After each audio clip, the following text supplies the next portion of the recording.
Cari amici, diamo il benvenuto al maestro liutaio Paolo Coriani, che ringraziamo per aver accettato il nostro invito. Grazie dell'invito. Allora, questa è la prima chitarra modello personale che costruisco dopo 25 anni, dopo più di 25 anni, in cui ho costruito quasi esclusivamente strumenti ispirati a strumenti storici, non copie, e che ho avuto l'opportunità di restaurare o di poter studiare approfonditamente. E alcune di queste chitarre sono in una mia piccola collezione. Parlando di chitarre, a me non piace parlare di progetto.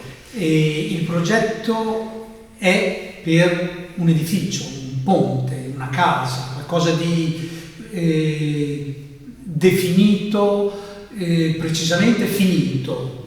La chitarra è suono, è un oggetto che suona, è una costruzione in divenire, anche perché i materiali in legno sono sempre diversi, difficili da catalogare come materiali tecnici diversi.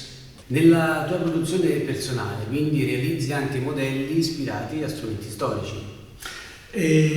Sì, dagli anni 90 ho costruito praticamente solamente strumenti ispirati a modelli storici di chitarre che ho avuto l'opportunità di costruire.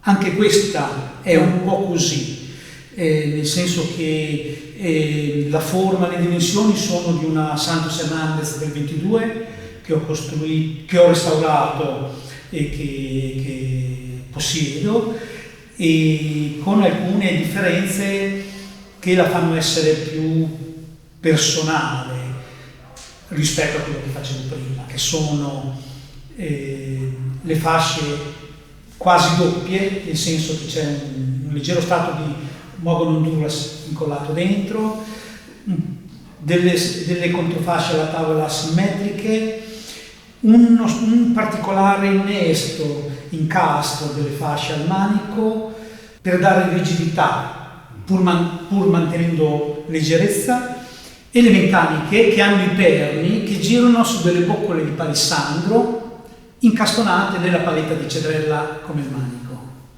E questo per dare più compattezza alle parti, meccaniche, manico, eccetera, eccetera, per evitare la minima dispersione di energia che ci potrebbe essere. Ma sicuramente continuerò la costruzione di modelli ispirati a modelli storici, che sono quello più costruito, Manuel Ramirez del 1912, che fu la chitarra di Andrés Segovia, un modello Hauser del 52, un modello Simplicio, un modello Garcia che ho avuto anni fa, e una copia non copia della Leona di Torres che non ho restaurato personalmente, ma che conosco abbastanza bene. E questa sarà sicuramente la maggiore produzione.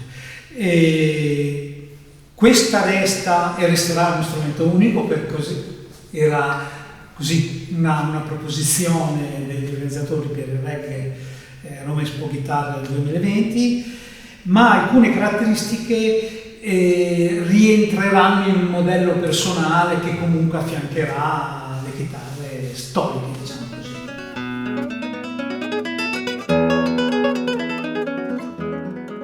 Ringraziamo il maestro liutaio Paolo Coriani per essere stato qui con noi.